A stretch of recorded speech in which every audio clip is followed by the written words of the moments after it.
तो कैसे हैं आप लोग? आप सभी का स्वागत है मेरे सेकंड ब्लॉग में। तो बात कुछ ऐसी है कि कांग्रेस पार्टी के विधायक सिद्धू मूसेवाला को मानसा हल्का से टिकट मिल चुकी है। तो इस खुशी में मानसा कैंचियों पर उन्हें लड्डुओं से तोला जाएगा। मैंने सोचा आपको भी लेके चलते हैं। चलो फिर चलते हैं। We'll go through the wastelands, through the highways, and on we'll go.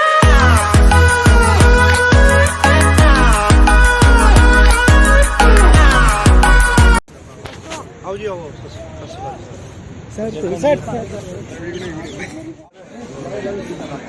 इधर देखो।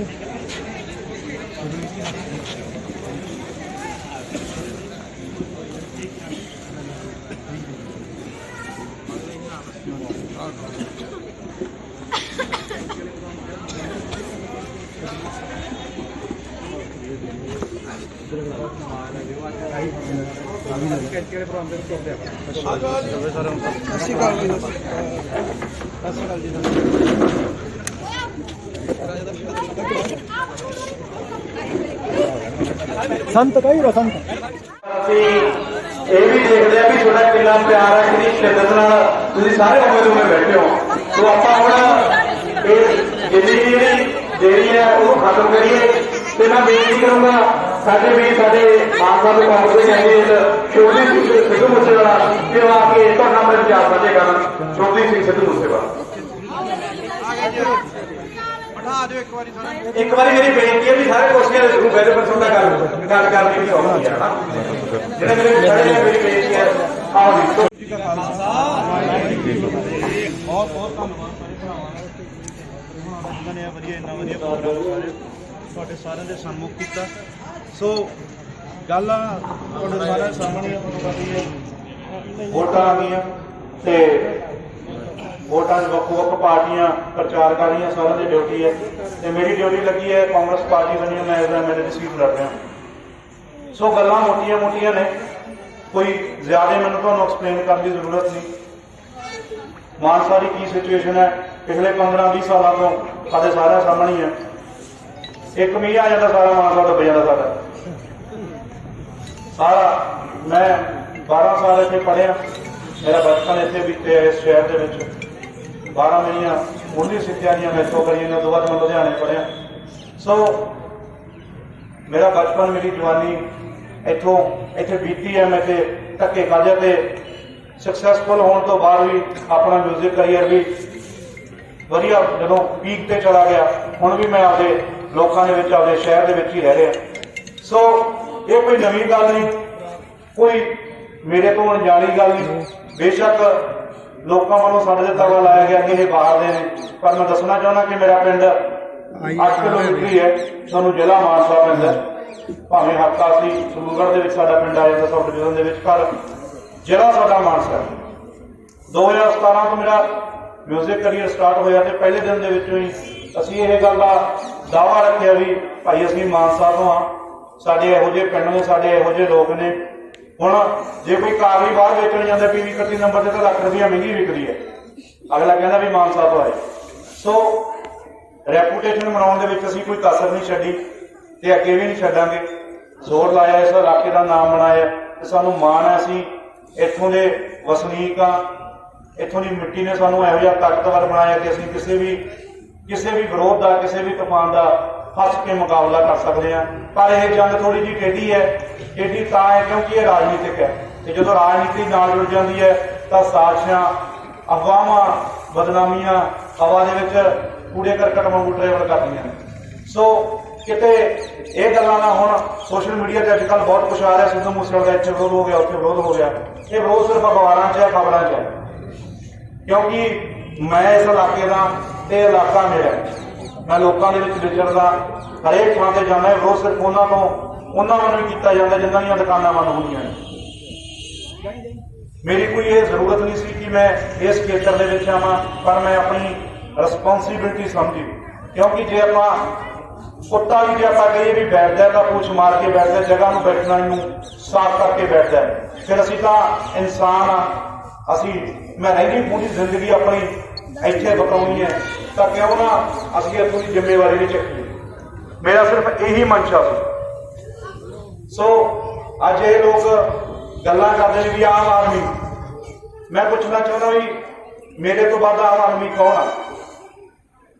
ਮੇਰੇ ਬਾਪ ਕੋਲ 7 ਕਿੱਲੇ ਜ਼ਮੀਨ ਦੀ ਸੀ, ਡਰਾਈਵਰੀ ਕਰਦਾ, ਹਜੇ ਵੀ ਨੌਕਰੀ ਤੇ ਜਾਂਦਾ, ਤੇ ਮੈਂ ਉਹਨਾਂ ਪਰਿਵਾਰਾਂ ਚੋਂ ਉੱਠ ਕੇ ਆਪਦੀ ਤਰੱਕੀ ਕਰਕੇ ਦੁਨੀਆ ਦੇ ਸਾਡੇ ਇਲਾਕੇ ਦੀ ਪਛਾਣ ਦੇ ਕੇ ਜੇ ਆਪਦੇ ਇਲਾਕੇ ਦੇ ਵਿੱਚ ਰਹਿਣਾ ਚਾਹੁੰਦਾ ਕਿ ਅਸੀਂ ਆਮ ਆਦਮੀ ਨਹੀਂ, ਜਾਂ ਫਿਰ ਆਮ ਆਦਮੀ ਨੂੰ ਤਰੱਕੀ ਕਰਨ ਦਾ ਕੋਈ ਹੱਕ ਨਹੀਂ, ਜਾਂ ਤਰੱਕੀ ਕਰਕੇ ਉਹਨੂੰ ਲੋਕਾਂ ਦੀ ਸੇਵਾ ਕਰਨ ਦਾ ਕੋਈ ਹੱਕ ਨਹੀਂ। ਸੋ ਵਿਤਕਰਾ ਪਾਇਆ ਜਾ ਰਿਹਾ ਜੀ ਇਹ ਤਾਂ ਜੀ ਵੱਡੇ ਘਰਾਣੇ ਨੇ ਜੀ, ਇਹ ਤਾਂ ਹੰਕਾਰੀ ਨੇ, ਉਹਨਾਂ ਦਾ ਪੈਸੇ ਵਾਲੇ ਨੇ, ਇਹ ਤਾਂ ਪੈਸੇ ਸਿਰ ਤੇ ਜੰਗ ਜਿੱਤ ਲੈਣਗੇ। ਨਹੀਂ, ਏਦਾਂ ਦੀ ਕੋਈ ਗੱਲ ਨਹੀਂ, ਅਫਵਾਹਾਂ ਬਣਾਈਆਂ ਜਾ ਰਹੀਆਂ ਨੇ। ਜੇ ਤੁਸੀਂ ਕਿਤੇ ਵਿਕਾਸ ਦੇਖਣਾ ਹੋਇਆ, ਵਿਕਾਸ ਉਹ ਮੈਂ ਹਰੇਕ ਸਟੇਜ ਤੇ, ਪਹਿਲੀ ਸਟੇਜ ਤੇ ਵੀ ਗੱਲ ਕਰਕੇ ਆਇਆ ਵੀ ਵਿਕਾਸ ਪਹਿਲਾਂ ਬੰਦੇ ਆਪਦੇ ਘਰ ਦੇ ਕਰਦੇ ਨੇ। ਜਿਹੜਾ ਅਸਲੀ ਬੰਦਾ ਹੁੰਦਾ ਜਿਹਨੂੰ ਆਪਾਂ ਕਹਿੰਦੇ ਵੀ ਮਰਦ ਦੀ ਪਛਾਣ ਉਹ ਹੈ ਪਹਿਲਾਂ ਉਹ ਆਪਦਾ ਘਰ ਸਮਝਦਾ, ਫਿਰ ਉਹ ਦੂਜੇ ਪਾਸੇ ਗੱਲ ਕਰਦਾ। ਸੋ ਅਸੀਂ ਆਪਦਾ ਵਿਕਾਸ ਘਰ ਤੋਂ ਸ਼ੁਰੂ ਕੀਤਾ। ਮੇਰੇ ਭਾ ਦਾ ਵਿਕਾਸ ਮੇਰੇ ਮਾਂ ਪਿਓ ਦੀ ਤਰੱਕੀ ਤੇ ਮੇਰੇ ਮਾਂ ਬਾਪ ਦੀ ਖੁਸ਼ੀ ਸੀ। ਸਭ ਤੋਂ ਪਹਿਲਾਂ ਮੈਂ ਆਪਦੇ ਮਾਂ ਬਾਪ ਨੂੰ ਖੁਸ਼ ਕੀਤਾ, ਉਹਨਾਂ ਦੀ ਤਰੱਕੀ ਦਿੱਤੀ। ਉਸ ਤੋਂ ਬਾਅਦ ਮੈਂ ਆਪਦੇ ਪਿੰਡ ਬਾਰੇ ਸੋਚਿਆ, ਪਿੰਡ ਤੋਂ ਬਾਅਦ ਮੈਂ ਆਪਣੇ ਜ਼ਿਲ੍ਹੇ ਆਪਣੇ ਹਲਕੇ ਤੇ ਆਇਆ। ਸੋ ਤੁਸੀਂ ਇਹ ਨਹੀਂ ਕਹਿ ਸਕਦੇ ਕਿ ਅਸੀਂ ਸੁੱਤੇ ਉੱਠੇ ਸਿਰਫ ਅਹੁਦਿਆਂ ਦੀ ਝਾੜ ਦੇ ਵਿੱਚ ਐਮਐਲਏ ਟਿਕਟ ਲੜਨ ਲੱਗੇ। ਵਿਕਾਸ ਪਿੰਡ ਤੋਂ ਸ਼ੁਰੂ ਕੀਤਾ, ਘਰ ਤੋਂ ਸ਼ੁਰੂ ਕੀਤਾ। ਸੋ ਵਿਕਾਸ ਕਹਿਣ ਨੂੰ ਬਹੁਤ ਛੋਟਾ ਸ਼ਬਦ ਹੈ, 3 ਅੱਖਰਾਂ ਦਾ ਸ਼ਬਦ ਹੈ, ਪਰ ਇਹਦੇ ਮਾਇਨੇ ਬਹੁਤ ਵੱਡੇ ਨੇ। ਵਿਕਾਸ ਗਲੀਆਂ ਨਾਲੀਆਂ ਹੀ ਦੁਨੀਆ। ਅੱਜ ਤੇ ਕਹਿੰਦੇ ਨੇ ਸਾਰੇ ਵੀ ਮੈਂ ਸੀਵਰੇਜ ਪਾ ਦੂੰਗਾ, ਜੇ ਮੈਂ ਟੋਬਾ ਚੱਕ ਦੂੰ, ਮੈਂ ਕੂੜਾ ਚੱਕ ਦੂੰ, ਵਿਕਾਸ ਹੋ ਗਿਆ।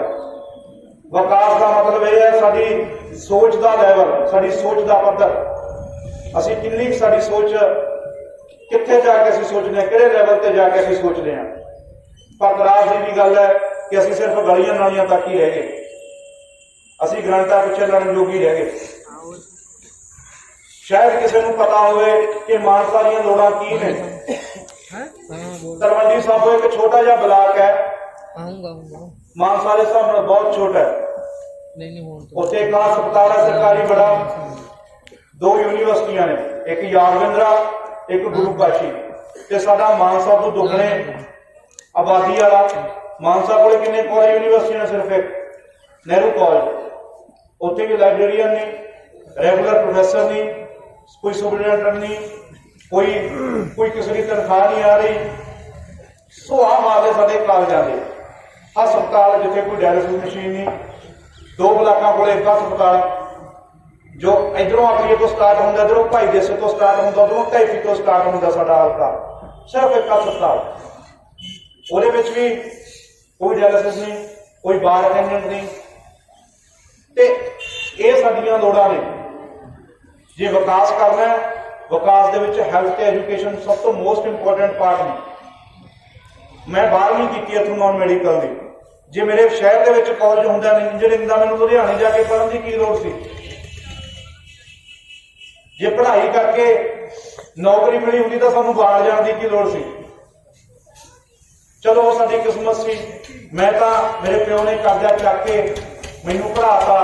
ਪਹਿਲਾਂ 15-16 ਲੱਖ ਰੁਪਇਆ ਮੇਰੀ ਡਿਗਰੀ ਤੇ ਲਾਤਾ, ਫਿਰ 18-19 ਲੱਖ ਰੁਪਇਆ ਮੈਨੂੰ ਬਾਹਰ ਜਾਣ ਤੇ ਲਾਤਾ।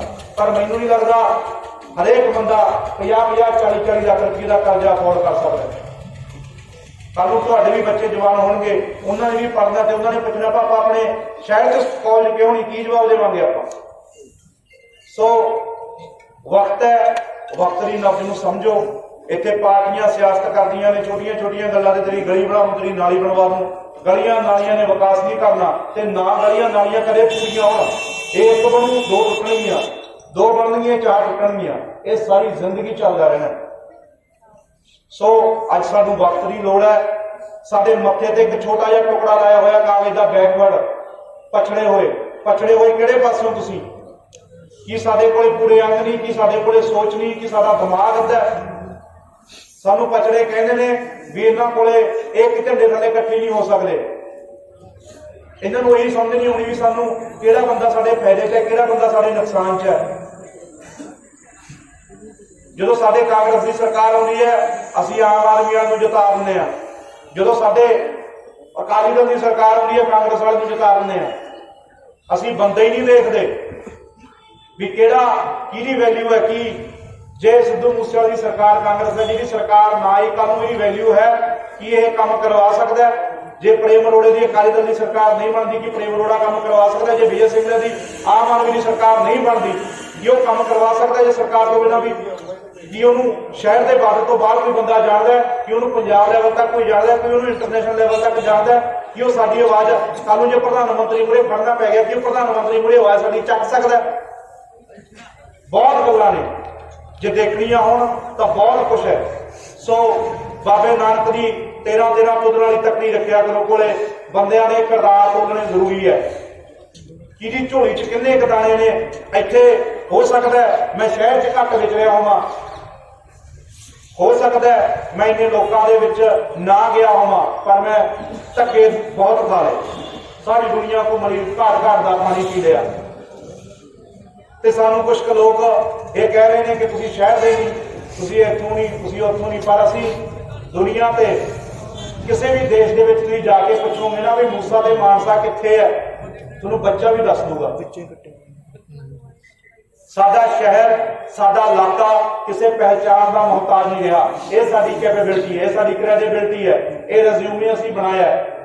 ਸੰਗ ਪਾੜ ਲੋਕਾਂ ਨੂੰ ਦੱਸਿਆ ਵੀ ਸਾਡਾ ਭਾਈ ਪਿੰਡ ਇਹੋ ਜਿਹਾ, ਸਾਡੇ ਲੋਕ ਇਹੋ ਜਿਹੇ ਨੇ, ਸਾਡਾ ਖਿੱਤਾ ਇਹੋ ਜਿਹਾ। ਆਹ ਦੇਣਾ ਸਾਡੀ ਇਸ ਸ਼ਹਿਰ ਨੂੰ। ਤੇ ਅਸੀਂ ਚਾਹੁੰਦੇ ਹਾਂ ਕਿ ਸਿਰਫ ਗੱਲਾਂ 'ਚ ਹੀ ਨਾ ਮਾਨਸਾ ਮੂਸਾ ਰਹਿ ਜੇ। ਇਹਨਾਂ ਦੇ ਵੀ ਹਾਂ ਇੱਕ ਕਲਾਕਾਰ ਸੀ, ਉਹਨੇ ਨਾਮ ਬੜਾ ਬਣਾਇਆ ਸੀ, ਹਾਂ ਬਈ ਅਸੀਂ ਮੂਸੇ ਤੋਂ ਔਖੀ ਨਾ ਮਾਨਸਾ ਮੁੱਕ ਜੇ। ਮਾਨਸਾ ਕੰਮਾਂ ਕਰਕੇ ਵੀ ਜਾਣਿਆ ਜਾਵੇ, ਮਾਨਸਾ ਜਾਣਿਆ ਜਾਵੇ। ਆਸੇ ਪਾਸੇ 5 ਜ਼ਿਲ੍ਹਿਆਂ ਦੇ ਜਵਾਕ ਇੱਥੇ ਯੂਨੀਵਰਸਿਟੀ ਦੇ ਵਿੱਚ ਪੜ੍ਹਦਾ ਹੋਣਾ। ਇੱਥੇ ਇੰਨੀਆਂ ਸੁਵਿਧਾਵਾਂ ਹੋਣ ਤਾਂ ਲੋਕ ਚਾਹੁਣ ਵੀ ਯਾਰ ਨਹੀਂ ਆਪਾਂ ਇੱਥੇ ਰਹਿੰਦੇ, ਆਪਾਂ ਚੰਡੀਗੜ੍ਹ ਕੀ ਕਰਨਾ, ਆਪਾਂ ਬਾਹਰ ਜਾ ਕੇ ਕਰਨਾ, ਇੰਨਾ ਵਧੀਆ ਏਰੀਆ ਆਪਣਾ। ਸੋ ਹੱਥ ਬੰਨ ਕੇ ਬੇਨਤੀ ਆ ਤੁਹਾਨੂੰ, ਵਕਤ ਬਹੁਤ ਥੋੜਾ ਹੈ, ਤੁਹਾਨੂੰ ਮੈਂ ਇਹੀ ਗੁਜ਼ਾਰਿਸ਼ ਕਰ ਸਕਦਾ, ਤੁਸੀਂ ਮੇਰੇ ਤੋਂ ਵੱਡੇ ਹੋ, ਮੈਂ ਤਾਂ ਪਹਿਲੀ ਵਾਰੀ ਆਇਆ ਤੁਹਾਡੇ 'ਚ। ਬਹੁਤ ਤੁਸੀਂ ਲੀਡਰ ਦੇਖ ਲਏ, ਬੜੇ ਤੁਸੀਂ ਕਹਿੰਦੇ ਹੁੰਦੇ ਬੱਕਰਿਆਂ ਦੇ ਪੁੱਤ ਸ਼ੇਰ ਬਣਾ ਬਣਾ ਤੋੜਦੇ। ਪਿਛਲੇ 6-7 ਪਲੈਨਾਂ ਤੋਂ ਤੁਸੀਂ ਲੀਡਰਾਂ ਨੂੰ ਵੋਟਾਂ ਪਾਈਆਂ ਤੇ ਮੈਂ ਐਤਕੀ ਤੁਹਾਨੂੰ ਇਹੀ ਕਹਿਣਾ ਵੀ ਆਪਦੇ ਐਤਕੀ ਭਾਈ ਜਾਂ ਆਪਦੇ ਪੁੱਤ ਨੂੰ ਵੋਟਾਂ ਪਾ ਕੇ ਦੇਖਿਓ, ਫੇਰ ਸਵਾਲ ਨਾ ਦੇਖਿਓ। ਦੂਜੀ ਗੱਲ ਇਹ ਹੈ ਕਿ ਸਾਡੇ ਇੱਥੇ ਕੀ ਰਿਵਾਜ ਚੱਲਿਆ ਹੋਇਆ, ਸਾਡੇ ਲੋਕ ਜਿੱਤਾਉਂਦੇ ਘੱਟ ਹੈ, ਹਰਾਉਣ 'ਚ ਵੱਧ ਇੰਟਰਸਟ ਰੱਖਦੇ ਆ। ਯਾਰ ਫਲਾਨਾ ਖੜਾ ਹੋ ਗਿਆ, ਇਹਨੂੰ ਹਰਾਈ, ਇਹਦੀਆਂ ਜੇਬਾਂ 'ਚ ਹੱਥ, ਇਹਦੇ ਜੇਬਾਂ 'ਚ ਹੱਥ ਖੜਾਈ। ਆਪਾਂ ਇਹ ਨਹੀਂ ਸੋਚਣਾ, ਜੇ ਆਪਣਾ ਉਹ ਹੱਥ ਉੱਥੇ ਤਾਂ ਸਿਰਫ ਜਿਤਾਉਣ ਖਾਤਰ ਉੱਥੇ, ਹਰਾਉਣ ਖਾਤਰ ਨਾ। ਕਿਉਂਕਿ ਜੇ ਸਾਰਿਆਂ ਨੂੰ ਹਰਾਉਂਦੇ ਰਹੇ ਤਾਂ ਕਿਸੇ ਨੇ ਆਪਣੀ ਬਾਤ ਨਹੀਂ ਪੁੱਛਣੀ। ਜੋ 15 ਸਾਲਾਂ ਤੋਂ ਸਾਡਾ ਸ਼ੋਸ਼ਣ ਹੁੰਦਾ ਹੈ ਉਵੇਂ ਸ਼ੋਸ਼ਣ ਹੁੰਦਾ ਹੈ। ਫਰਕ ਦੇਖੋ, ਮਾਨਸਾ ਤੇ ਮੁਕਤਸਰ 'ਚ ਕਿੰਨਾ ਕੁ ਫਰਕ ਹੈ, ਮਾਨਸਾ ਤੇ ਹੋਰ ਜ਼ਿਲ੍ਹਿਆਂ ਦੇ ਵਿੱਚ ਕਿੰਨਾ ਕੁ ਫਰਕ ਹੈ। ਕੀ ਫਰਕ ਹੈ ਉੱਥੋਂ ਦਾ? ਉੱਥੋਂ ਦੇ ਬੰਦੇ ਕੈਬਨਿਟ ਮੰਤਰੀ ਬਣ ਰਹੇ ਨੇ ਤੇ ਤੁਹਾਡੇ ਏਰੀਆ ਦੇ ਵਿੱਚੋਂ MLA ਵੀ ਨਹੀਂ ਬਣ ਰਿਹਾ ਕੋਈ। ਕੀ ਫਰਕ ਹੈ? ਕੀ ਸਾਡੀਆਂ ਵੋਟਾਂ ਦੇ ਵਿੱਚ ਕੋਈ ਕਮੀ ਹੈ? ਫਰਕ ਇੱਥੇ ਹੈ ਕਿ ਅਸੀਂ ਬੰਦੇ ਹੀ ਨਹੀਂ ਦੇਖਦੇ, ਕਿਹਦੀ ਕ੍ਰੈਡੀਬਿਲਿਟੀ ਕਿੰਨੀ ਕੁ ਹੈ, ਕੌਣ ਕਿੰਨੇ ਕੁ ਯੋਗ ਹੈ। ਹੱਥ ਬੰਨ੍ਹ ਕੇ ਬੇਨਤੀ ਹੈ, ਤੁਸੀਂ ਬੜੇ ਲੋਕਾਂ ਨੂੰ ਵੋਟਾਂ ਪਾਈਆਂ ਹੋਣਗੀਆਂ, ਬੜੀਆਂ ਇਲੈਕਸ਼ਨਾਂ ਤੁਸੀਂ ਜਿਤਾਈਆਂ ਹੋਈ। ਮੈਂ ਤੁਹਾਨੂੰ ਕਿਹਾ ਵੀ ਬੱਕਰਿਆਂ ਦੇ ਪੁੱਤ ਸ਼ੇਰ ਬਣਾ ਤੁਸੀਂ ਬੜੇ ਤੌਰ ਤੇ। ਐਤਕੀ ਵਕਤ ਹੈ, ਐਤਕੀ ਆਪਾਂ ਇਮੋਸ਼ਨਲ ਹੋ ਕੇ ਇਹ ਫੈਸਲਾ ਨਹੀਂ ਲੈਣਾ। ਤਕੜੀ ਰੱਖਿਓ, ਬੰਦੇ ਤੋਲ ਲਿਓ, ਉਹਨਾਂ ਦੇ ਕਿਰਦਾਰ ਤੋਲ ਲਿਓ ਵੀ ਕਿਹਦੀ ਝੋਲੀ 'ਚ ਕਿੰਨੇ ਕੁ ਦਾਣੇ ਨੇ। ਗੱਲਾਂ ਇੱਥੇ ਬਹੁਤ ਕਰਨ ਨੂੰ ਟਰਪੱਲ ਮੈਂ ਮਾਰ ਸਕਦਾ ਵੀ ਮੈਂ ਉਹ ਕਰ ਦੂੰ ਜੀ, ਫਲਾਨਾ ਕਰ ਦੂੰ ਜੀ, ਇੱਥੇ ਆ ਲਿਆ ਦੂੰ। ਮੈਂ ਕੋਈ ਵਾਅਦਾ ਨਹੀਂ ਕਰਕੇ ਚੱਲਿਆ ਤੁਹਾਡੇ ਕੋਲ। ਇੱਕ ਵਾਅਦਾ ਜ਼ਰੂਰ ਹੈ ਵੀ ਸਾਡਾ ਇਸ ਖੇਤਰ ਨਾਲ ਕੋਈ ਲਾਲਚ ਨਹੀਂ ਜੁੜਿਆ ਹੋਇਆ, ਕੋਈ ਮਾੜੀ ਸੋਚ ਨਹੀਂ ਜੁੜੀ ਹੋਈ। ਜੇ ਅਸੀਂ ਇੱਥੇ ਆਏ ਹਾਂ ਤਾਂ ਸਾਡਾ ਇੱਕ ਸੋਚ ਹੈ, ਸਾਡਾ ਅਸੀਂ ਇੱਕ ਬਦਲਾਅ ਦੀ ਨੀਤੀ ਚਾਹੁੰਦੇ ਹਾਂ ਕਿ ਇੱਥੇ ਜੋ ਸ਼ੁਰੂ ਤੋਂ ਕਲਚਰ ਚੱਲਿਆ ਆ ਰਿਹਾ ਹੈ, ਪਿਓ ਪੁੱਤ ਦਾਦੇ ਵਾਲਾ, ਇਹ ਕਲਚਰ ਮੁਕਾ ਦਈਏ। ਕਿਉਂਕਿ ਅੱਜ ਜੇ ਇੱਥੇ ਮੈਂ ਖੜਾ ਤਾਂ ਕੱਲ੍ਹ ਨੂੰ ਤੁਹਾਡੇ 'ਚੋਂ ਵੀ ਕੋਈ ਨਾ ਕੋਈ ਖੜ ਸਕਦਾ, ਕੱਲ੍ਹ ਨੂੰ ਤੁਹਾਡਾ ਜਵਾਕ ਵੀ ਕੋਈ MLA ਇਲੈਕਟ ਹੋ ਸਕਦਾ, ਕਿਉਂਕਿ ਇਹ ਸੀਟ ਕਿਸੇ ਧਿਰ ਦੀ ਨਹੀਂ ਹੈਗੀ, ਕਿਸੇ ਘਰ ਦੀ ਨਹੀਂ ਹੈਗੀ, ਕਿਸੇ ਪਰਿਵਾਰ ਦੀ ਨਹੀਂ ਹੈਗੀ। ਅੱਜ ਮੇਰਾ ਵਿਰੋਧ ਵੀ ਇਹਨਾਂ ਚੀਜ਼ਾਂ ਕਰਕੇ ਹੋ ਰਿਹਾ ਕਿਉਂਕਿ ਕੁਝ ਕੁ ਬੰਦੇ ਚਾਹੁੰਦੇ ਨੇ ਵੀ, ਕਈਆਂ ਨੂੰ ਇਹ ਬੰਦਿਆਂ ਨੂੰ ਲੱਗਦਾ ਕਿ ਇਹ ਸਿਰਫ ਸਾਡਾ ਹੱਕ ਹੈ, ਸਾਡੀ ਪ੍ਰਭੂਸੱਤਾ ਹੈ। ਪਰ ਇਹ ਸਾਡੀ ਜੰਗ ਨਹੀਂ ਹੈਗੀ। ਅਸੀਂ ਪਰਿਵਾਰਵਾਦ ਦਾ ਚਾਹੁੰਦੇ ਹਾਂ। ਅਸੀਂ ਚਾਹੁੰਦੇ ਹਾਂ ਕਿ ਲੋਕ ਮੁੜ ਕੇ ਇਕੱਠੇ ਹੋਣ, ਆਮ ਆਦਮੀ ਨੂੰ ਤੁਸੀਂ ਪਿਛਲੇ ਸਾਲ ਵੀ ਵੋਟਾਂ ਪਾਈਆਂ 20,000 ਵੋਟ ਤੇ ਜਿਤਾਇਆ ਬੰਦਾ, ਕੀ ਰਿਜ਼ਲਟ ਨਿਕਲਿਆ ਤੁਹਾਡੇ ਸਾਹਮਣੇ ਹੀ ਹੈ। ਵੋਟਾਂ ਆਮ ਆਦਮੀ ਤੋਂ ਝੰਡੀ ਆਮ ਆਦਮੀ ਦਿਖਾ ਕੇ ਵੋਟਾਂ ਲਈਆਂ, ਪਾਰਟੀ ਕਾਂਗਰਸ ਨਾ ਫਿਰ ਕਾਂਗਰਸ ਵਾਲਿਆਂ ਨੇ ਪੁੱਛਿਆ ਨਾ ਆਮ ਆਦਮੀ ਵਾਲਿਆਂ ਨੇ ਪੁੱਛਿਆ। ਸੋ ਐਤਕੀ ਫੈਸਲਾ ਸੋਚ ਸਮਝ ਕੇ ਲਿਓ, ਐਤਕੀ ਉਹ ਚਿੱਟੀ ਟੋਪੀ ਹੈ ਝਾੜੂ ਦੇ ਕੇ ਵੋਟ ਨਾ ਪਾ ਦਿਓ, ਬੰਦੇ ਜ਼ਰੂਰ ਤੋਂ। ਬਸ ਇੰਨੀ ਕੁ ਬੇਨਤੀ ਹੈ, ਬਾਕੀ ਫਤਿਹ ਪ੍ਰਵਾਨ ਕਰਿਓ, ਵਕਤ ਥੋੜਾ ਕਿਉਂਕਿ ਅੱਗੇ ਵੀ ਪਿੰਡਾਂ ਦੇ ਵਿੱਚ ਪ੍ਰੋਗਰਾਮ ਰੱਖੇ ਨੇ। ਹੋ ਸਕਿਆ ਮੈਂ ਦੁਬਾਰੇ ਵੀ ਆਊਂਗਾ, ਦੁਬਾਰੇ ਵੀ ਮੈਂ ਕੁਝ ਗੱਲਾਂ ਕਰਕੇ ਜਾਊਂਗਾ, ਪਰ ਜੇ ਨਾ ਮੌਕਾ ਮਿਲਿਆ ਕਿਉਂਕਿ 20 ਦਿਨ ਨੇ ਇਲੈਕਸ਼ਨ ਦੇ ਵਿੱਚ, ਤਾਂ ਮੇਰੀ ਇੰਨੀ ਕੁ ਹਾਜ਼ਰੀ ਕਬੂਲ ਕਰਿਓ। ਇਹ ਆਪਣੇ ਬੱਚੇ ਦੀਆਂ, ਮੈਂ ਤੁਹਾਡੇ ਪਰਿਵਾਰ ਦਾ ਮੈਂਬਰ ਹਾਂ, ਮੈਂ ਇਹਨਾਂ ਘਰਾਂ ਦੇ ਵਿੱਚ ਉੱਠ ਕੇ ਆਇਆ, ਮੈਨੂੰ ਪਤਾ ਹੈ ਵੀ ਕਮਾਈ ਕਿਵੇਂ ਹੁੰਦੀ ਹੈ ਤੇ ਥੱਲੋਂ ਉੱਠ ਕੇ ਜ਼ੀਰੋ ਤੋਂ ਉੱਠ ਕੇ ਸਟਾਰਟ ਕਰਨਾ ਕਿਹਨੂੰ ਕਹਿੰਦੇ ਨੇ, ਤੇ ਮੈਂ ਆਹ ਖੇਤਰ ਦੇ ਵਿੱਚ ਜ਼ੀਰੋ ਤੋਂ ਸਟਾਰਟ ਕਰਨ ਲੱਗਿਆ। ਮੈਨੂੰ ਤੁਹਾਡੇ ਆਸ਼ੀਰਵਾਦ ਦੀ ਬਹੁਤ ਲੋੜ ਹੈ। ਬਾਕੀ ਫਤਿਹ ਦਾ ਜਵਾਬ ਫਤਿਹ ਮੰਗੋ ਦਿਓ। ਸ਼੍ਰੀ ਵਾਹਿਗੁਰੂ ਜੀ ਕਾ ਖਾਲਸਾ, ਵਾਹਿਗੁਰੂ ਜੀ ਕੀ ਫਤਿਹ। ਧੰਨਵਾਦ।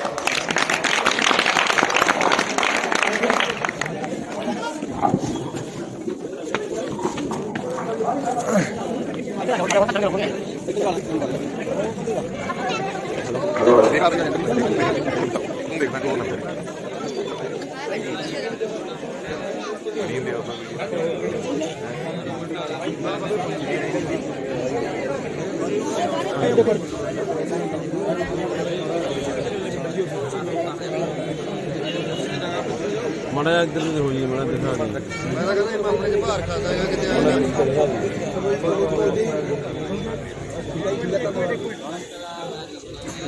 ਬੜਾ ਅੱਜ ਸਾਰਾ ਬੋਲਾ ਜੀ ਸਤਿ ਸ੍ਰੀ ਅਕਾਲ। ਠੀਕ ਹੈ ਜੀ, ਬਹੁਤ ਬਹੁਤ ਧੰਨਵਾਦ।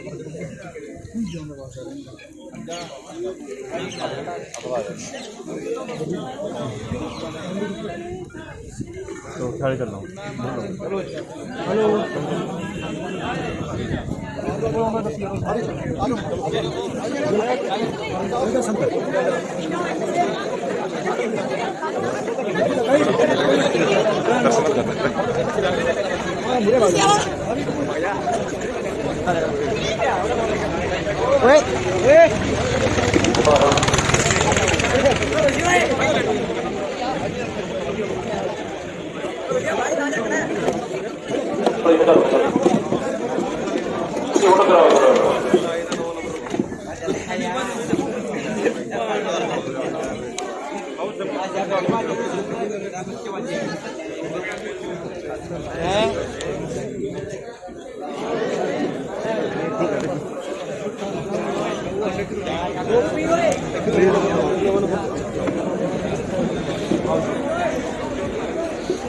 देखिए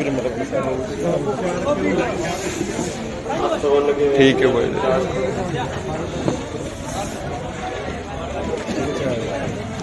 अच्छा